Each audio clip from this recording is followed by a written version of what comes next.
Hey guys, मेरा नाम है अभिषेक रॉय। आप देख रहे हो ज्ञानरूप। पहले जितने भी यूपी के अंदर जो इंजीनियरिंग कॉलेज है उसके रिव्यू वीडियोज है, चाहे वो फिर गलगोटिया का हो, पीएसआईटी कानपुर का हो या एमपीजीआई कानपुर का हो, तो उस पर सबसे ज़्यादा रिक्वेस्ट ये आ रही है कि भैया केआईआईटी गाजियाबाद के बारे में भी बताओ। तो आज के इस वीडियो में मैं आपको केआईआईटी गाजियाबाद के बारे में ए टू जेड इन्फॉर्मेशन देने वाला हूं। तो सबसे पहले स्टार्ट करते हैं इसके ओवरव्यू से कि स्टार्ट कब हुआ था। तो 1998 से कॉलेज चल रहा है, प्राइवेट कॉलेज है। इसके फुल नेम की अगर मैं बात करूँ तो Krishna institute of engineering and technology, KIIT इसको शॉर्ट फॉर्म में बोलते हैं।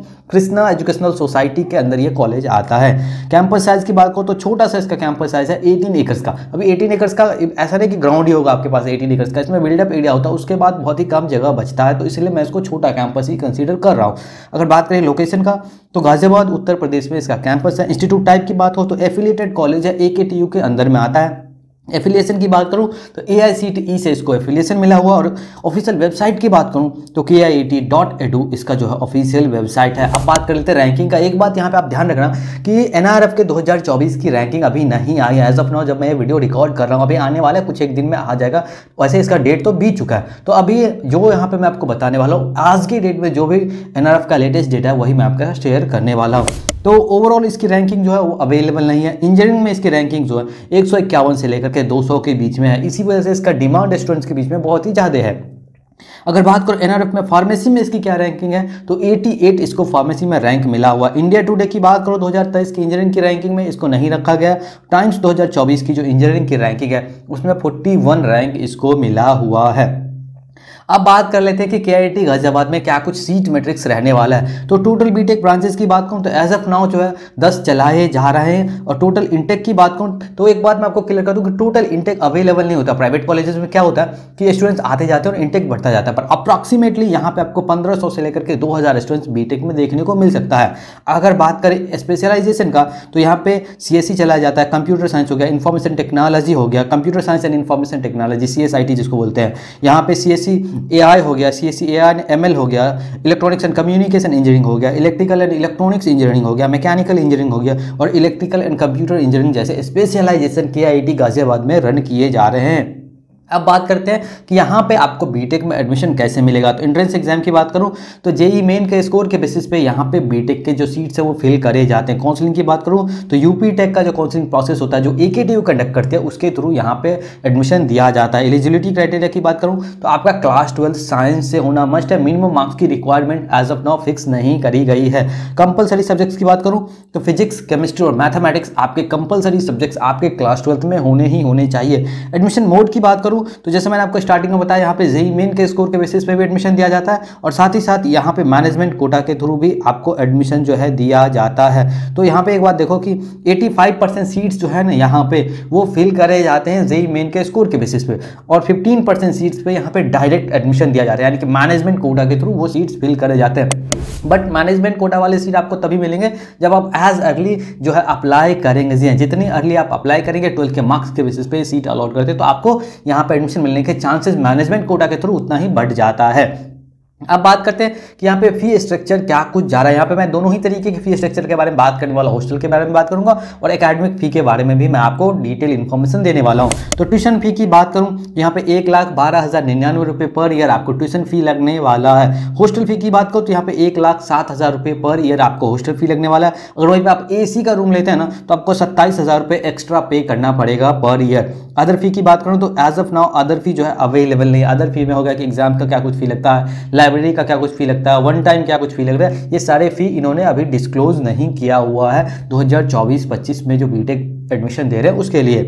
बाकी फी आपको यहाँ पे देखने को मिलेगा। तो तकरीबन अगर मैं बात करूँ कि मान लो कि आप CSC करते हैं तो लगभग आपको 4.5 लाख रुपए का यहाँ पे एकेडमिक फी आएगा और वहीं पे अगर आप हॉस्टल लेते हैं तो इतना ही आपको हॉस्टल में भी आ जाएगा। यानी कि कहने का मतलब है कि अगर आपका 10 लाख का बजट है ना तो यहाँ पे आप बीटेक कर सकते हैं। तो उस हिसाब से फी काफ़ी अच्छा है इनका। अब बात कर लेते हैं प्लेसमेंट्स का। तो यहाँ पे मैं दोनों तरीके के प्लेसमेंट्स के बारे में बात करने वाला हूँ जो मैं अपने हर वीडियो में बात करता हूँ। आपको यहाँ पे ऑफिशियल क्या कुछ प्लेसमेंट जा रहा है वो भी बात करेंगे, साथ साथ बात करेंगे कि यहाँ पे स्टूडेंट्स क्या कुछ क्लेम करते हैं प्लेसमेंट्स को लेकर। उसके अलावा फैसिलिटीज़ की भी बात करेंगे, जेंडर डाइवर्सिफिकेशन की बात करेंगे, साथ ही साथ प्रॉज एंड कॉन्स तो मस्ट मैं डिस्कस करने वाला हूँ। तो सबसे पहले 2024 सेशन के प्लेसमेंट डेटा की मैं बात करता हूँ।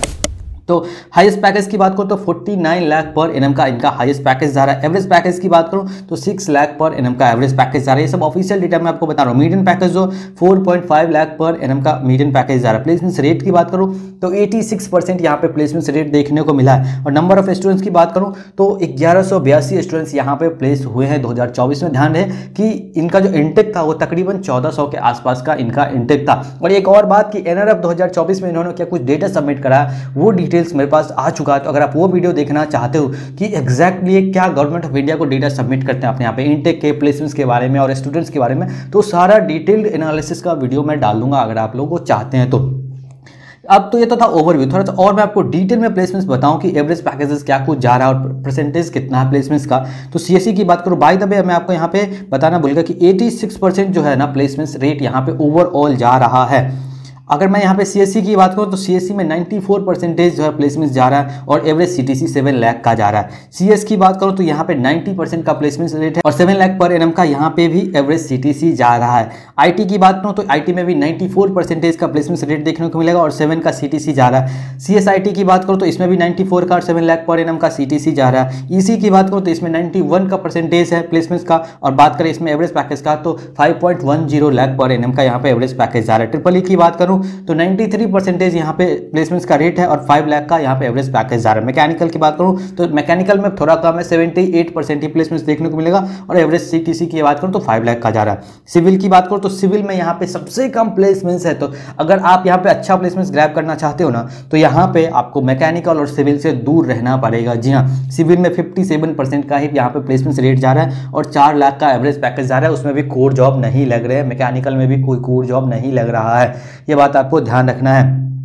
अब बात कर लेते हैं कि स्टूडेंट्स क्या कुछ करते हैं क्लेम यहाँ पे प्लेसमेंट्स के बारे में। तो एवरेज पैकेज की बात करूँ तो कहते हैं कि भैया यहाँ पे 4 से लेकर के 4.5 लाख तक का एवरेज पैकेज आता है। सीएससी वगैरह में 5 का एवरेज पैकेज आपको देखने को मिल सकता है। प्लेसमेंट्स रेट की बात करूँ तो अराउंड 60 to 70% प्लेसमेंट्स रेट यहाँ पे आपको देखने को मिलता है, जैसे यहाँ पे स्टूडेंट्स क्लेम करते हैं। करंट स्टेटस की बात करूँ तो इस बार यहाँ पे प्लेसमेंट से नीचे गया हुआ है। जी हाँ, ये करंट स्टेटस है यहाँ पे कि प्लेसमेंट्स इसका डाउन जा रहा है।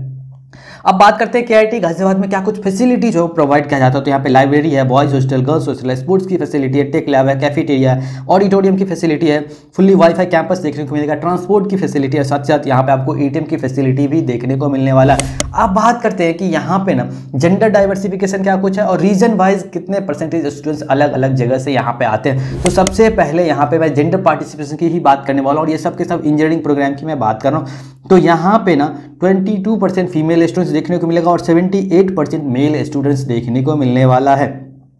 वहीं पे डेमोग्राफिक रिप्रेजेंटेशन की मैं बात करूं तो होम स्टेट के यहाँ पे 82% स्टूडेंट्स देखने को मिलेगा और 18% स्टूडेंट्स जो है वहाँ पे अदर स्टेट का देखने को मिलेगा। और अदर स्टेट में ज़्यादातर स्टूडेंट्स वो होते हैं जो मैनेजमेंट कोटा के थ्रू यहाँ पे आए होते हैं। तो एक बात यहाँ पे ध्यान रखना कि लोकल क्राउड यहाँ पे ज़्यादा देखने को मिलेगा इस कॉलेज में।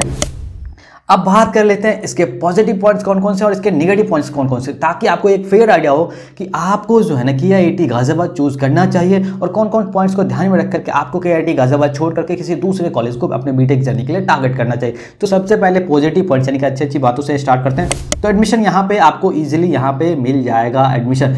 1 लाख से अगर आपका ऊपर भी रैंक है ना तब पर भी आप पा सकते हैं कि 90 से लेकर के 1,05,000 के बीच में भी अगर आपका जेईई मेन में रैंक है ना तो आपको यहाँ पे सीएससी मिलने के पूरे चांसेस हैं। इंफ्रास्ट्रक्चर इनका काफ़ी अच्छा आपको देखने को मिलेगा। ओवरऑल ठीक ठाक प्लेसमेंट्स यहाँ पे आपको मिल जाएगा। अगर आप बहुत ही ज़्यादा मेहनती है ना तो आपको डेफिनेटली यहाँ पे प्लेसमेंट्स मिल ही जाएगा। फ़ी की बात करूँ तो देखा जाए तो फ़ी बहुत ही इनका लो ही है। और एक और बात यहाँ पे ना, कॉलेज का नाम बेशक उतना ज़्यादा नहीं है लेकिन कोडिंग कल्चर यहाँ पे आपको देखने को मिलेगा। यहाँ पे आपको स्टूडेंट्स मिल जाएंगे जो पहले सेम से ही कोडिंग कर रहे हैं। और ऐसे कॉलेजेस में प्लेसमेंट्स ग्रैब करने का एक सिंपल ट्रिक होता है। अभी देखो आपको अच्छे कॉलेज तो मिले नहीं, इससे ऊपर के अच्छे कॉलेजेस आपको नहीं मिले। क्यों? क्योंकि आपका जेईई मेन में अच्छा रैंक नहीं गया था। तो अब आपकी रियलिटी है कि आपको ये कॉलेज मिल रहा है। अब आपको करना क्या है यहाँ पे अच्छे प्लेसमेंट्स ग्रैब करने के लिए? आपको पहले दिन से फोकस रहना पड़ेगा। अब पहले दिन से कोडिंग जो है स्टार्ट कर दो। अगर आपको जरूरत लगता है तो आपको जो कोडिंग स्कूल्स होते हैं उनके ऑनलाइन क्लासेस खरीदो और पहले दिन से इस बात पे लग जाओ और अपना सीजीपी एटलीस्ट 9 और 9 से ज़्यादा रखो। आपको बेहतरीन जॉब यहाँ पे मिल जाएगा। यहाँ पे 10, 12, 15 लाख का जॉब तो आप ग्रैब करके जाएंगे जब आप यहाँ पे एवरेज 10 लाख का आपका बजट बैठ रहा है। तो ये तो था रियलिटी कि यहाँ पे कैसे आपको अच्छे प्लेसमेंट ग्रैब करने हैं। अब बात कर लेते हैं कुछ एक नेगेटिव पॉइंट्स का। तो एक तो लो आरओआई, सभी स्टूडेंट्स को यहाँ पे अच्छा आरओआई नहीं मिल पाता है। उसमें बहुत ज़्यादा स्टूडेंट्स का भी दोष है, बहुत हद तक कॉलेज भी जिम्मेदार होती है। लेकिन फिर भी मैं ये बोलूँगा कि हर किसी के लिए आरओआई ऐसा एक जैसा नहीं है। बहुत सारे आधे स्टूडेंट्स के लिए आरओआई आपको यहाँ पे बहुत अच्छा देखने को मिलेगा, आधे स्टूडेंट्स के लिए आपको आरओआई अच्छा देखने को नहीं मिलने वाला है। लो प्लेसमेंट्स रेट देखने को मिलेगा। जी हाँ, ओवरऑल प्लेसमेंट्स का रेट जो है ना लो ही देखने को मिला जब आप सभी ब्रांचेस को मिला देते हैं तो। और ये बात मैं क्वालिटी जॉब्स के बारे में बात कर रहा हूँ, ऐसा नहीं है कि जॉब मिल गया तो उसको गिल लिया जाए कि हाँ जॉब मिल गई है, ऐसी बात नहीं है। क्वालिटी जॉब जो एक इंजीनियर डिजर्व करता है ना, उस लेवल में आपको जो है प्लेसमेंट्स लो ही देखने को मिलेगा।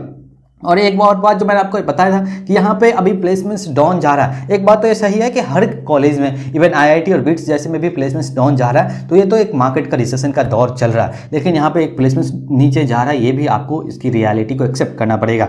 इंटर्नशिप रेट यहाँ पे आपको बिलो एवरेज देखने को मिलेगा। अगर बात करें लोकल क्राउड का, तो वो यहाँ पे लोकल क्राउड आपको ज़्यादा देखने को मिलेगा। और एक और बात कि 75% अटेंडेंस क्राइटेरिया है यहाँ पे। जी हाँ, 75% अटेंडेंस आपको मेंटेन करके ही चलना पड़ेगा।